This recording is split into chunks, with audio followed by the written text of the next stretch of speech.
Hello and welcome back to my channel. Some time ago, while looking through a charity shop, I found a bag full of these wooden boxes with a sliding top. They contain some kids' collection of Airfix miniature soldiers, and I think the boxes had been cut up and stuck to these. My initial thought was to stick all the boxes together and use them like a huge printer's tray to put things in. Then I decided to do a little bit of assemblage art with them. So at the beginning of the video, you saw the results of that. It was a set of 3 of hearts in boxes, and the hearts in question was a set of 4 Christmas decorations. The first thing I did was to strip all the paper off the boxes, give them a sand down and paint them black. The next thing I did was made the heart fit the box.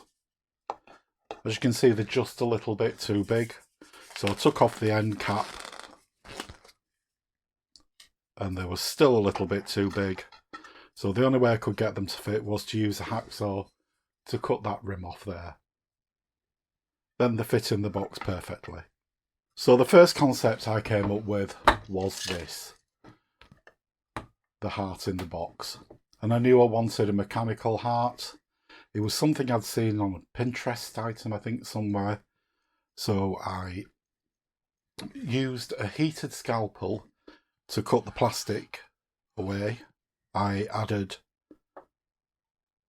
some pearls, and these were stuck on with glossy accents, which I find is a perfect glue for a lot of this type of thing. The inside was painted matte black, and I added some bits of an old clock that I'd taken apart. I then painted the heart red.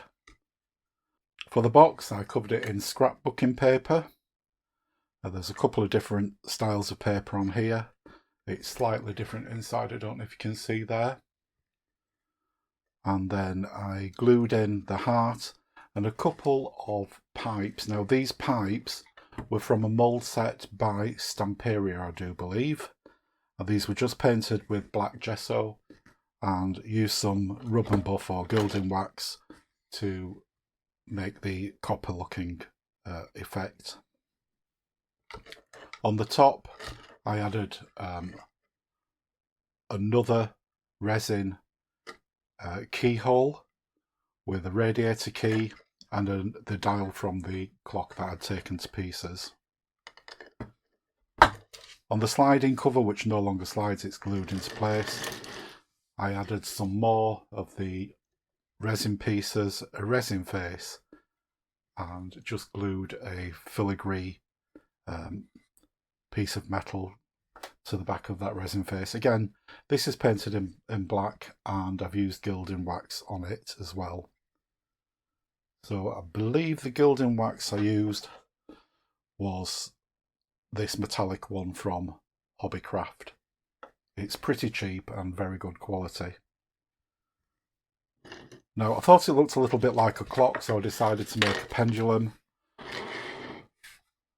and in keeping with the steampunk style, painted these little hearts, which were also Christmas tree decorations, and just added a couple of metal cogs. The boxes will hang on a wall using a mirror plate.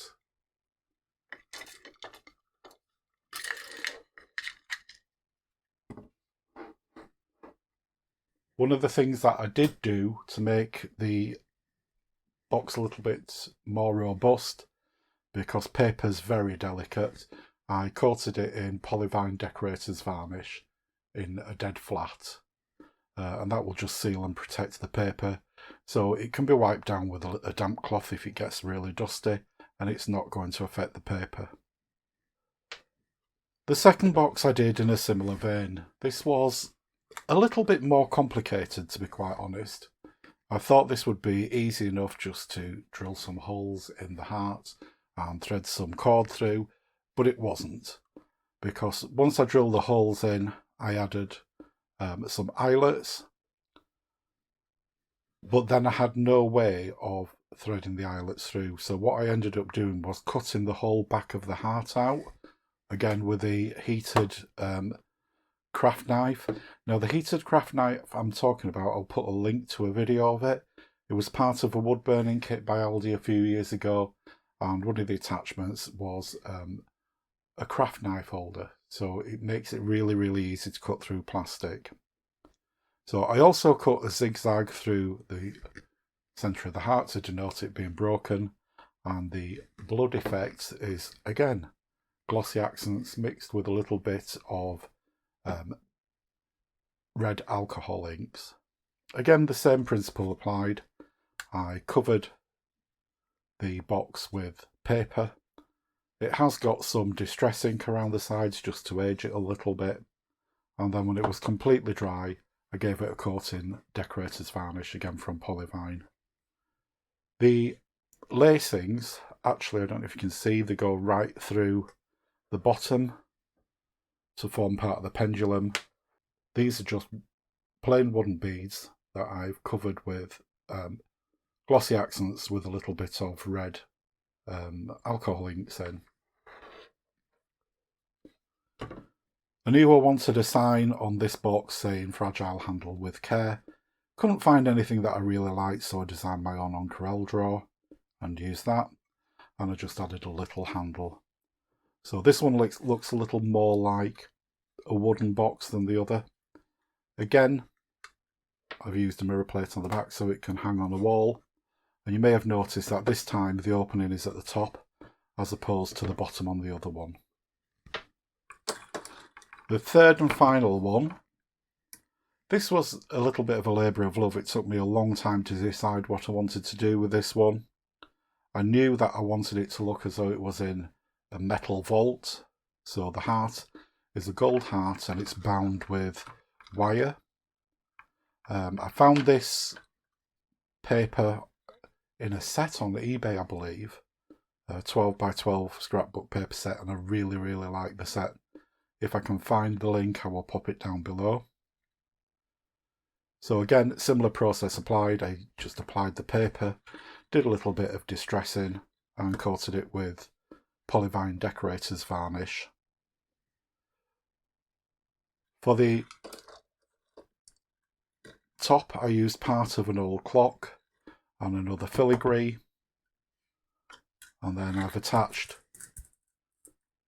a key to it. Now this looks a little bit like a seahorse, which sort of gave rise to the idea that this was an underwater vault. This time the lid is at the bottom, and I've just added, I think that was part of a hinge, and these were buttons which I've glued to a bead so it gave it a flat base, and then just glued that onto there. For the pendulum of this one, because it's a marine themed one, I made some depth charges, and these are quite simply ping pong balls with push pins attached to them, painted with black gesso, and again used some gilding wax to give it the metallic effect. Even though I've made these as a series of 3, as you can see I do have an extra box and a spare heart. It's just getting now the inspiration to make something of it. If you have any suggestions on the 4th in the series, drop them down in the links below. Hope you've enjoyed this video. Thanks for watching.